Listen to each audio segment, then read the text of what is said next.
This is the brand new 2024 Lincoln Navigator with a price tag of $108,500. It really begs the question that if you had $108,300, you could have the brand new, fully redesigned Lincoln Navigator. $108,300 versus $108,500. Which Lincoln Navigator is better? Hello everybody and welcome to Performance on Wheels. My name is Austin. My dad Todd and I, we make all types of different car videos. Today we check out the brand new Lincoln Navigator. If you guys are interested in purchasing a new Navigator or even a 24, be sure to check out the link down in the description below. We're here in Apple Valley, Minnesota. There's a beautiful new Lincoln dealership at Apple Autos. You guys can fly in from anywhere in the country and drive home in peace. Let's start off by talking about the front end redesign between the 24 and 25 Navigator here. And right off the bat, I think they're pretty obviously distinct between the two. I'm not sure what my thoughts are on the non-black label models, however, because they just kind of take this piano black piece and put a bunch of Lincoln logos on it versus having some lights here. And I feel like looking at the front end of this vehicle, it looks like it should be light. So I don't like how, as far as I can tell, you can only get those lights in the black label. I'm not a massive fan of that. But overall, they did a really good job with the front end redesign. But the whole front end of this one definitely starts to look a little bit dated. It looks like 2017. Lincoln had this design going on some of their sedans with the headlight, with the additional turn signal down below, with the fogs under that. We don't even have fogs over here on this $108,000 Navigator. Isn't that something? Yeah, it's interesting. We're going to get to where the shark fin is on the 25 in a little bit, but please take note of where it is on the 24. Nice dead center up front there. Nice little design. That doesn't mean that they did away with it on the 25. We'll get there, so stick with us, because you might have an interesting opinion on that here in a moment.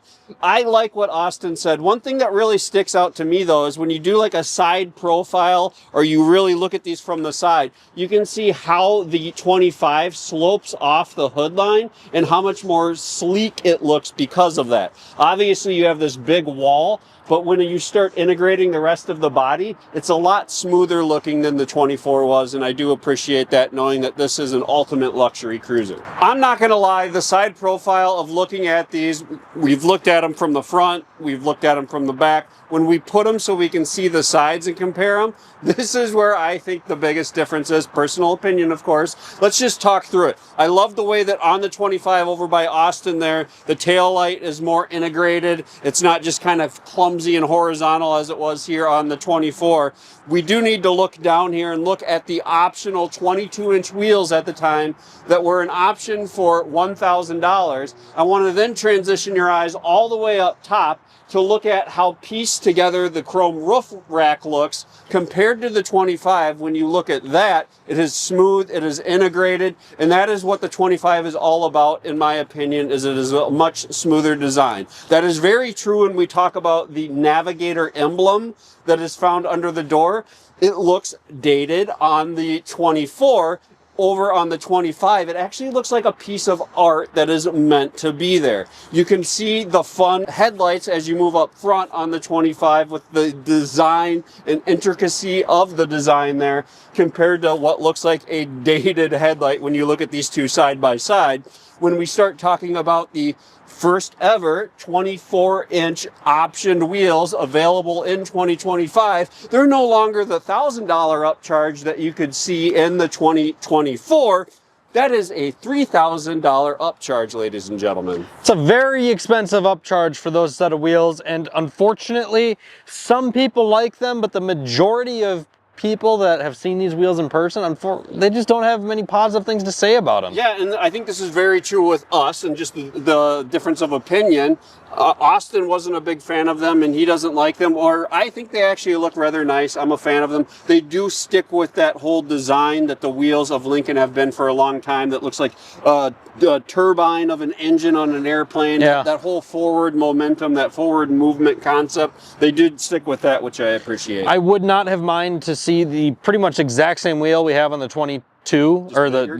just bigger, in 24s. I think those would look really cool. As you move our way around back of the Navigators here, this is where Lincoln claims is the biggest change in design across the entire 2025 Navigator. We're going to get to that in just a second, but first let's talk about our opinions on design. I do like the previous gen Navigator. It's a great look, it's beautiful, it stands out on the road, but it looks dated. We go from paint to chrome to paint to chrome, so much chrome. it just isn't it for me. However, the 25 Navigator, you immediately know what it is going down the road. It makes a statement. It's all one solid color. Gives you this beautiful light show as you walk up. The 24 did a cool one as well, but the 25s is just better in my opinion. The Lincoln logo integrated right under that plastic housing that is also holding in that tailgate. My goodness, I don't want to know how much that is to replace. It looks beautiful though when it is illuminated. And just under that, all of these small Lincoln logos are integrated to just make this beautiful back end. It does look very cool. It looks very modern. They did a nice job redesigning this thing. Nice job pointing that stuff out. There's a few other things I want to comment on as well. We have the fish, the what is it, a shark fin, not a fish Yeah, fin. shark fin, you can call it that. It's not centered, which is almost always centered on vehicles. For whatever reason, it's more luxurious when you put it off to the side.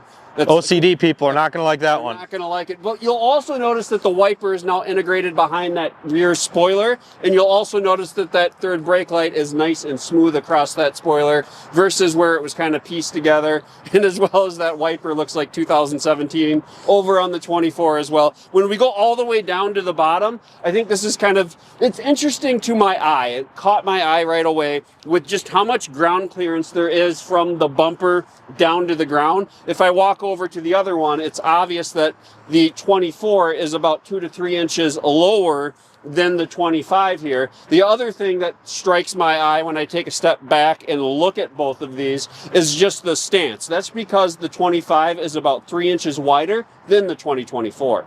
We do need to get to the fun party trick, which this is a big part of the redesign. What Lincoln did is they actually talked to their British friends over at Land Rover and said, hey, you guys got a really good thing going there. We should do the same thing. So as I'm playing with the key fobs here, we're playing magical lift gates. So you can see that we have this awesome tailgate, the 2-piece tailgate versus the 1-piece tailgate. And this is cool. This is luxurious. This is what Land Rover has been doing, Range Rover has been doing for many, many years. Gives you a nice spot to sit, easy to get stuff in and out.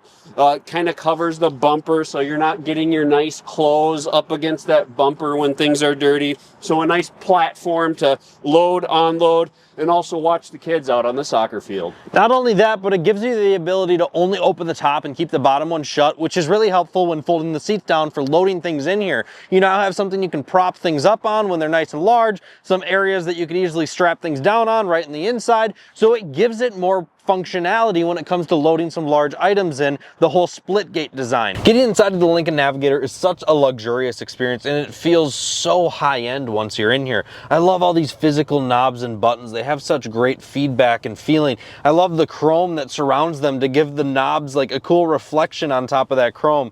All of this nice wood that they use, the satisfaction of pushing these buttons, opening it up to my phone that's sitting on its wireless charger inside of its little cubby with a few other USB-Cs and USBs in there, a couple of cup holders. It's just designed so well. When you have it closed, it's such a smooth experience. It's so comfortable. These seats just cushion everywhere. I have massage and all of my seat controls up on the door. This beautiful speaker grill that I have on both the driver and passenger side, and this heads-up display, which is fantastic. I also have my sensor for Blue Cruise, and these nice setup of screens are so easy to use and so easy to read.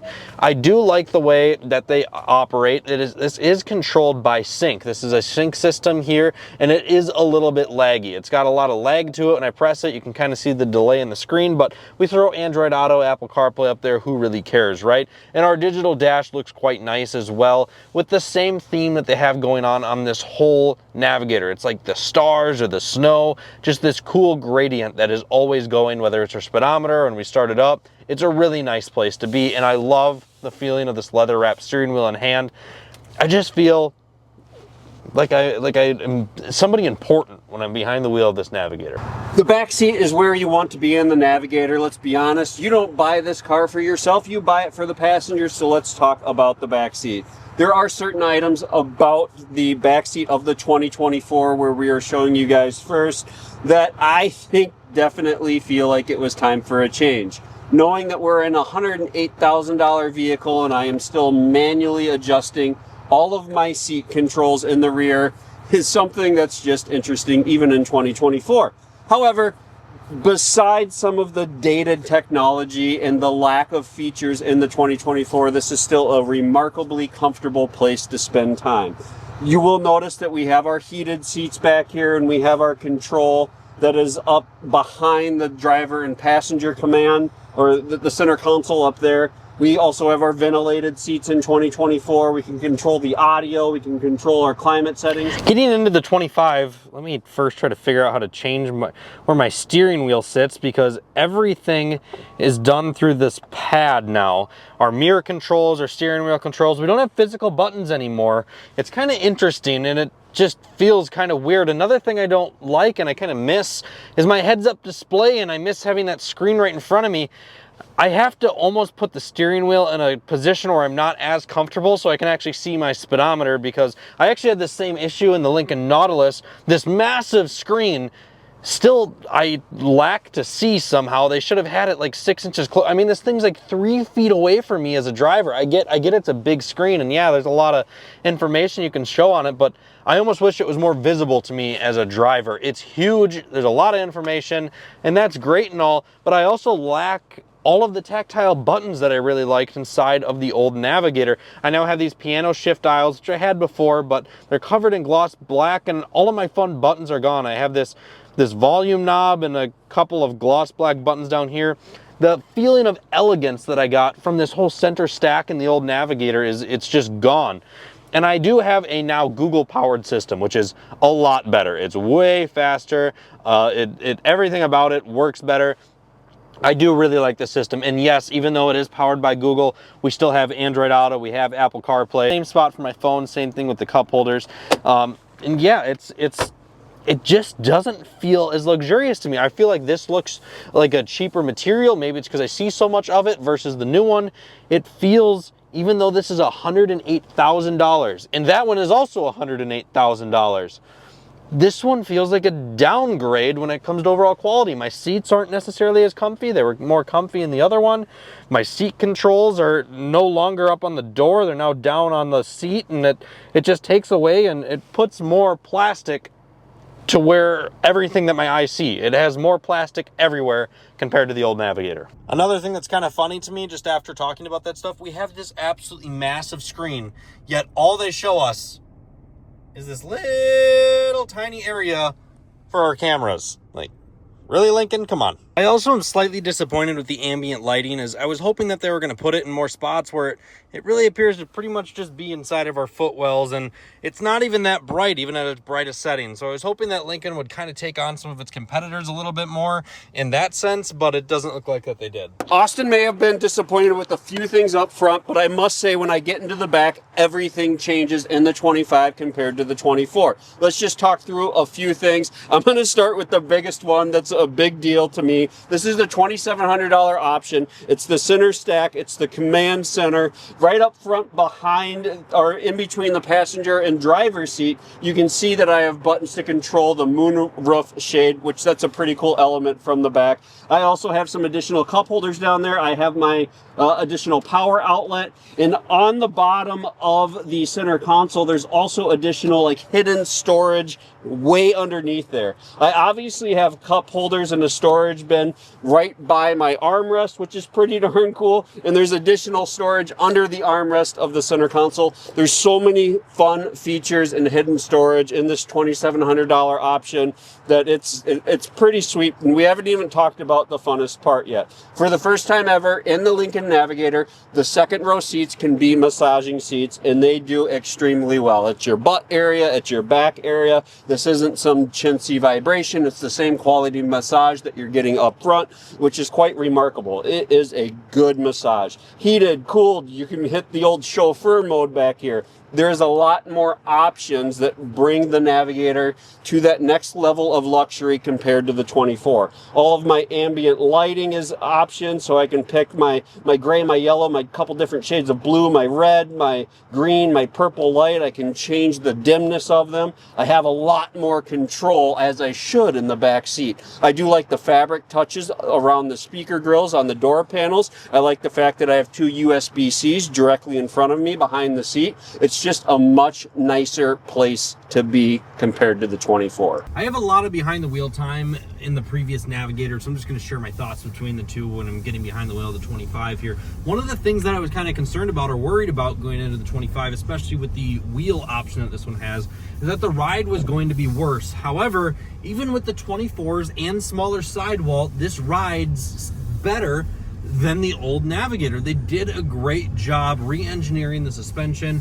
It's so floaty, it's so boaty, but it does still have a lot of nosedive and a lot of body roll when it comes to keeping itself planted, which the Cadillac Escalade does not seem to do with its MagneRide nearly as much as the Navigator does here. However, it's still a very nice spot to be. It's comfortable. It's easy to see these screens even in direct sunlight. The only thing that I'm still struggling with is the fact that I feel like my steering wheel at some point is always covering this part of the screen that I want to see.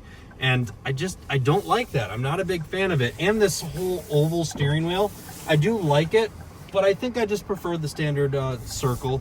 When we do come to accelerating with the 10-speed and the 3.5, it's very smooth, but it is quick. It's got a lot of get up and go. Even for being this big, heavy SUV, it's still a comfortable spot to be. I'm not gonna lie, one of the biggest things I think I'm gonna miss going into 2025 was the slight rumble we hear from that muffler difference in the 24. It's nice to hear that little rumble inside. I think it's luxurious, it's subtle, and it completely goes away in the 25. I 100% agree. I kind of missed the sound of that 3.5 V6. That was one thing we totally forgot to talk about.